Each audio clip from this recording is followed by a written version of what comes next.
नमस्कार, आप देख रहे हैं न्यूज 18 इंडिया। मैं हूं आपके साथ सपना शुक्ला। इस वक्त हम बाबा के दरबार में मौजूद हैं। बाबा ने दिव्य दरबार अभी नहीं लगाया, लेकिन पीछे आप देख सकते हैं बाबा का सिंहासन, बाबा जहां बैठते हैं, बाबा जहां से दिव्य दरबार लगाते हैं। लेकिन इसी बीच बाबा के एक के बाद एक नए बयान सामने आ रहे हैं, जिससे राजनीतिक हलचल भी पैदा हो रही है और कई सारे और सवाल खड़े हो रहे हैं। इसी बीच बाबा ने पाकिस्तान को लेकर यह कहा, क्योंकि पाकिस्तान में बाबा बड़े वायरल हो रहे हैं और आचार्य धीरेन्द्र शास्त्री को लेकर बाबा की जो लोकप्रियता है वो अब पाकिस्तान में भी बढ़ रही है। अब इसको लेकर जब बाबा से सवाल किया गया तो बाबा ने कहा, पाकिस्तान के भक्त बुलाएंगे तो वहां भी जाएंगे, हमें किसी से कोई डर नहीं है। इसी बीच रिपोर्ट आप देखिए कि किस तरीके से बाबा ने न केवल हिंदुस्तान बल्कि पाकिस्तान के लिए भी चुनौती देती है।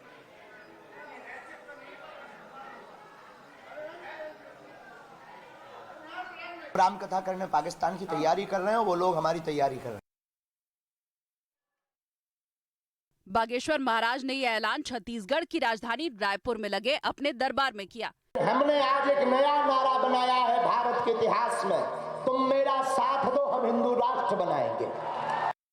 धीरेन्द्र शास्त्री यही नहीं रुके, उन्होंने पूरे भारत के सनातनियों से बागेश्वर धाम के समर्थन में साथ आने की अपील की और कहा कि जो सनातनी अब भी चुप्पी साधे रखेंगे वो बुजदिल कहे जाएंगे। ये केवल बागेश्वर धाम पर उंगली उठाने की बात नहीं, प्रत्येक सनातनी पर उंगली उठाई है। अब बाहर निकल करके बताना ही पड़ेगा और इस बात को सुनने के बाद अगर नहीं निकले तो हम तुमको बुजदिल मानेंगे, बुजदिल।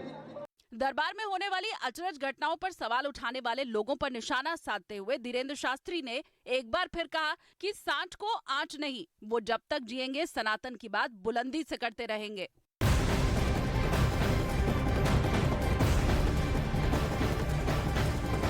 तो अभी आपने सुना बागेश्वर बाबा को, आचार्य धीरेन्द्र शास्त्री को, उन्होंने किस तरीके से पाकिस्तान को लेकर भी बड़ा बयान दिया। और इससे पहले रायपुर में जब उनके दरबार का आखिरी दिन था, उन्होंने सनातन को लेकर भी कहा कि जब तक रहूंगा जिंदगी भर सनातन के लिए ही काम करता रहूंगा, क्योंकि सनातन को लेकर एक नई बहस शुरू हो गई है। उनका ये तक कहना है कि रामचरितमानस को राष्ट्रीय ग्रंथ घोषित कर देना चाहिए।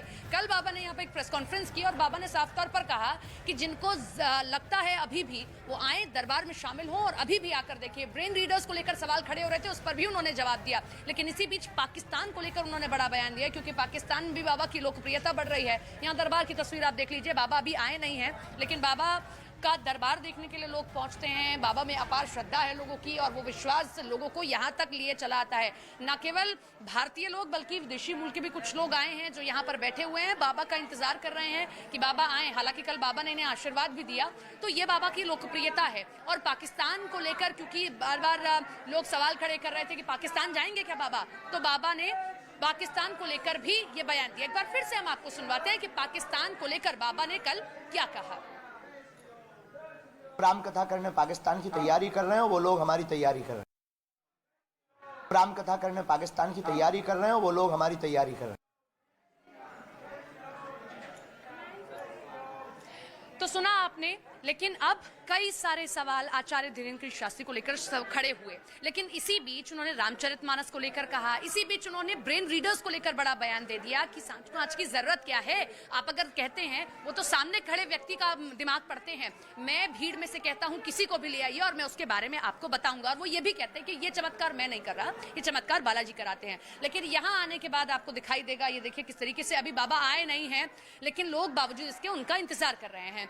इसी बीच रामभद्राचार्य जी जो जगत गुरु हैं, चित्रकूट के बड़े संत हैं, उनकी ओर से कैसे समर्थन दिया गया है आचार्य जी को, वो भी सुनिए।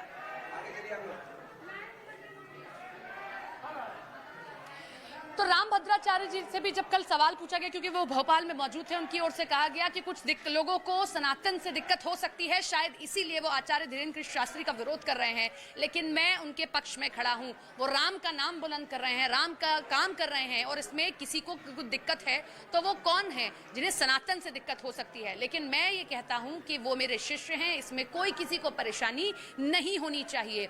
देश भर में लोग बागेश्वर धाम के बारे में अब जानना चाहते हैं।